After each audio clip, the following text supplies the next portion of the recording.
Are atheists smarter than religious believers?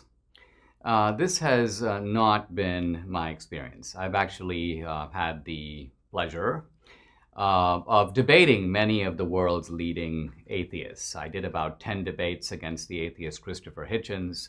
I did a bunch of debates against a whole group of other figures, Michael Shermer, the editor of Skeptic magazine, other prominent atheists across, Sam Harris and others. And these are smart guys. It's been fun to debate them, and I think I give as good as I get. What's funny is that typically after these debates, I meet these guys, and they're like these village atheists. They're sort of filled with, it's not even so much that they don't believe in God, they just hate God. And they're not even all that smart. They've got room temperature IQs, but their starting point assumption is that they are apostles of reason. And I somehow am an apostle of faith. So they go by evidence, and I just go by irrational suppositions that I've picked up as a kid. Probably affected by where I grew up. Now, the truth of the matter is I grew up in India, where the vast majority of people are Hindu, not Christian as I am, or Muslim, not Christian. And so from the very beginning, my religious beliefs had to be thought through by comparing and contrasting other cosmologies, other belief systems, including people who believe nothing at all.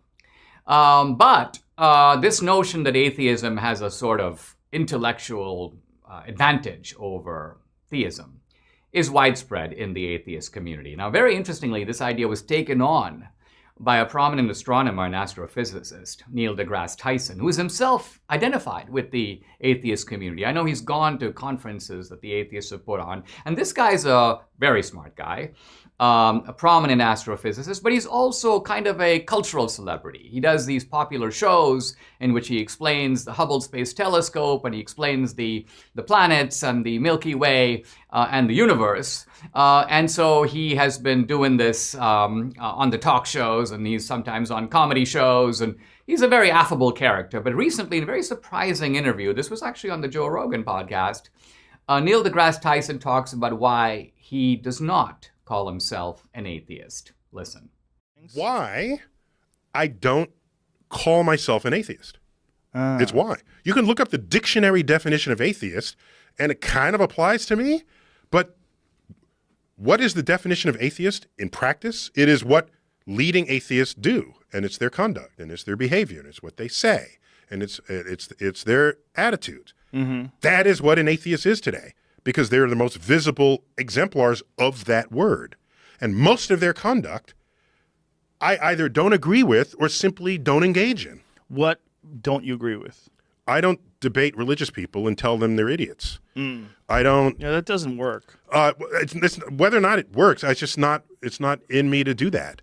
I don't purge myself of words that have religious foundations in them. I once, in my Facebook, I had a friend going up in orbit to repair the Hubble telescope, one of the astronauts, and I said, Godspeed. Mm-hmm. And then I gave the astronaut's name. People wrote in the thread, said, I thought you were an atheist. How can you say Godspeed? An atheist got angry with me? And I said, okay, first of all, this phrase is deeply historical in the space program. When John Glenn was launched, the headline was Godspeed, John Glenn. And every mission where we send human beings into space, somewhere there is that reference in the NASA family. This is all great stuff. Very candid, very conversational, and this is the kind of guy you want to be in a conversation with. At one part of that interview, Tyson makes a very interesting point. He says that he is an agnostic because he really doesn't know. He says there are religious believers who insist that they know. There's definitely a God. And then there are atheists who, with equal dogmatism, claim that there isn't a God. There's no God. There's no way there's a God.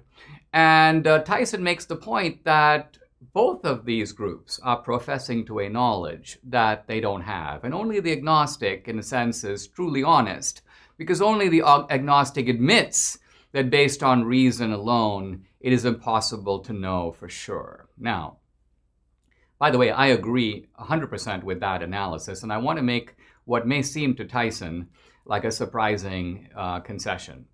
Based on his definition, I am also an agnostic. And I would go even further.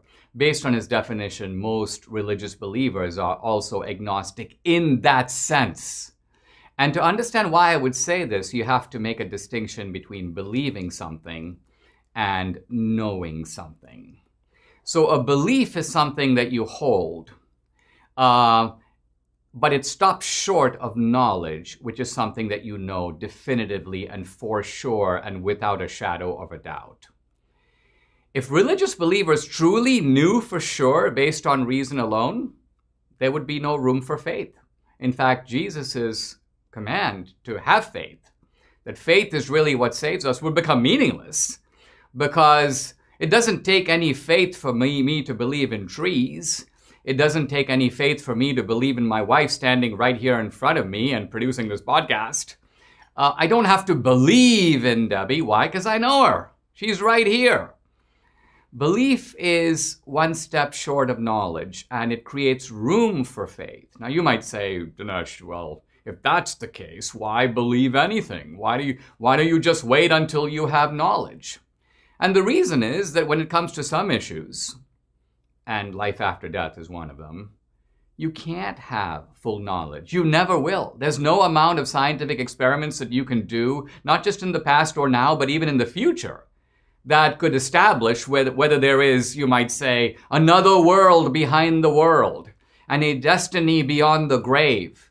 There is no way to know such things. And so it was the philosopher Immanuel Kant who said, where reason cannot go, belief is not irrational. Belief is not irrational. Why? Because it is superstitious to believe in things when reason can contradict them.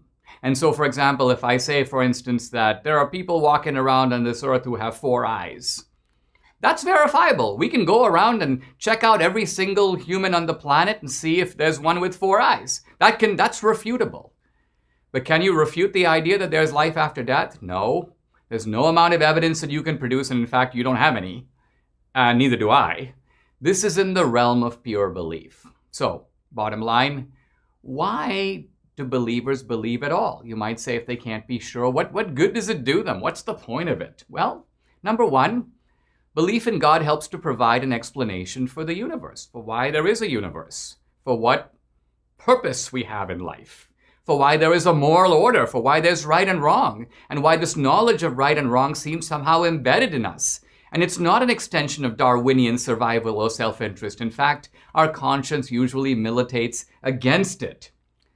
Belief in God gives us a ground for hope, that when we lose loved ones, we might see them again, that we might have a destiny that goes beyond the grave. And finally, the reason people believe in God, and the reason I believe in God, is quite simply because of the experience of God.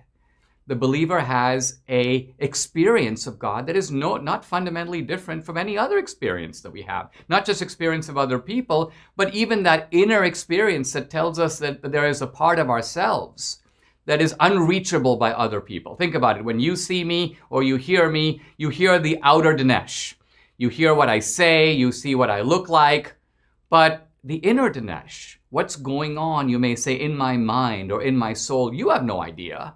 That's why there's no one who can genuinely read my mind, because that is interior. But even though you don't know and no one else knows, I know. I have a direct experience that is inner. And so the experience of God is like that. The experience of God is inner experience, but it is no less real for that. And it's no less real for not being sort of scientifically verifiable, because the mode of knowing God is interior and not exterior. So I commend Neil deGrasse Tyson for making a bold statement in a very important debate, one that covers issues I want to address regularly on this show.